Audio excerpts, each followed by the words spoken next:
point like the question of the feasibility of not paying, like of free education. We all past that point. I think we have a consensus that free education is feasible, just that there is no will from the government to fund. You know, I choose not. I would want to say this not on record, but let me just say it anyway. There's no will from the government to fund free education. You know why? Because the political parties get funding from these companies that are supposed to fund free education. So they will have to raise taxes for them. So there's no, like the capital is the boss, the politician is an employee. So you have to raise taxes for your employer. So the capital sets the agenda, not the politician. That's why they threaten to close the universities for 16 months. They would rather give us grants than give us free education. They were proposing that they would give us what they call it, youth subsidy, that youth subsidy thing. They would rather give us that than education. If you take that money and fund free education, I think we've reached our goal, free education. But they would rather give us handouts than free education. Yeah, bro. So like, I'm sorry. Okay. Cool. So now that we are past the point of discussing how free education is feasible and how fee increments are not supposed to be happening, so what do we do now? Like, because as we're sitting here, you can see that it looks like we are defeated. Here at UKZN, this campus is militarized to an extent that we can't even just chill like this. Right now, in a way, we're hiding behind the statue of George, that who must fall, by the way.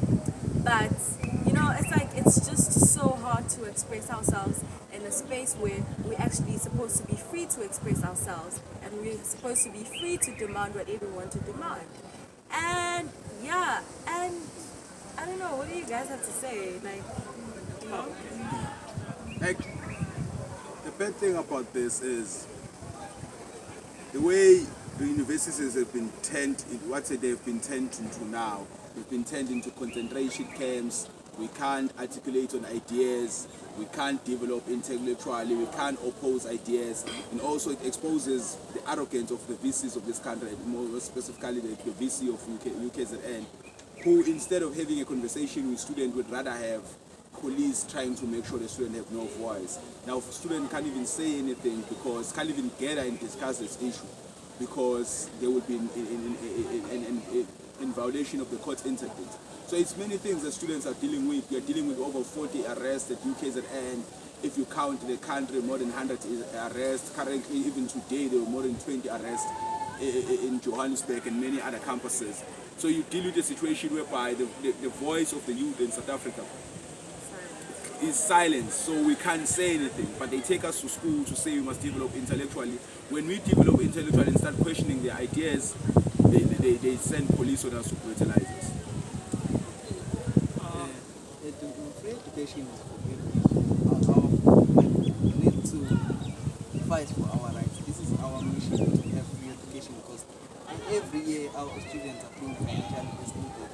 Black people mostly are financially because they are of their inability to pay fees. These fees are so high. We can't afford these fees. It's not for us. Our parents are very poor. We come from very poor background to afford 50,000 every year, 60,000, and they are a lot. We can't. The university is proud that it's taking people who are from disadvantaged background, but at the end of the day, they are demanding 60,000 this month. That's what I was saying.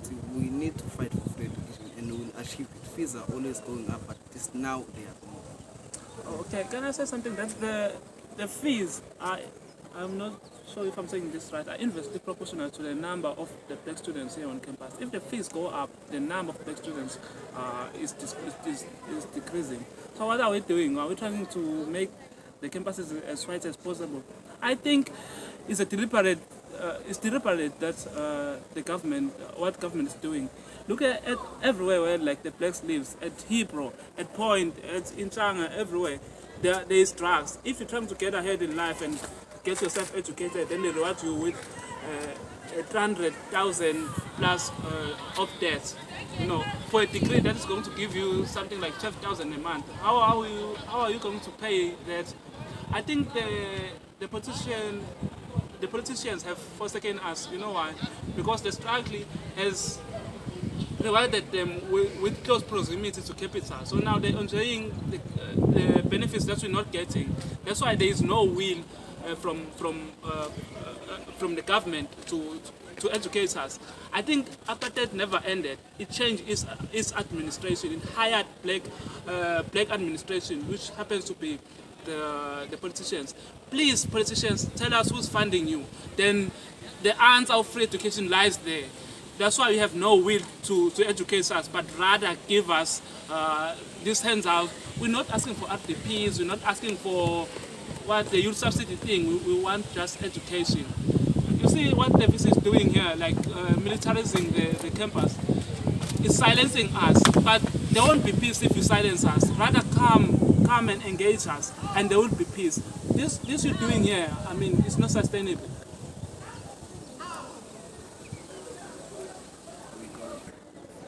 Even as we're sitting behind this statue, one thing is that whiteness and Eurocentricity still sit at the center of these institutions. And amidst fees falling, whiteness and white privilege, and the fact that curriculums, lecturers, the statistics behind the amount of lecturers and just in general, that there's a sense that whiteness needs to be challenged. There's a narrative that needs to be challenged. The history that has been told, even with this statue sitting here being celebrated, is something that needs to fall as well. And as fees must fall, there's a call to challenge that narrative and to bring that Eurocentric, white, supremacist reality to account. And I think that even as a white person, the privilege that I've existed and that I've benefited from these statues and what they represent is something that needs to fall.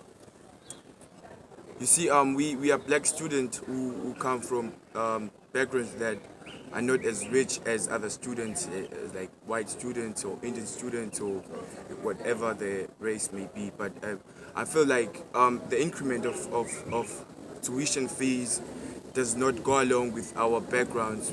We black kids that doesn't have anything, who just need to be educated, who just need to be free, we just need to have a better future in future. So we just like those kind of people who come from disadvantaged backgrounds. So yeah, we black kids, and we need our future. We need free education now. It's now or never. So I'm just concerned with those other black students who just ignorant about committing themselves with us who are concerned about this free education thing. It's just like it's not like us who like, what can I say? How can I put it? We are not privileged. So we just like voicing out our knowledge and voicing out our voices so that we can be heard. Government needs to do something. If they demand, they must fall. He must fall. I end my case. If they don't give us free education, we just need free education. It's all.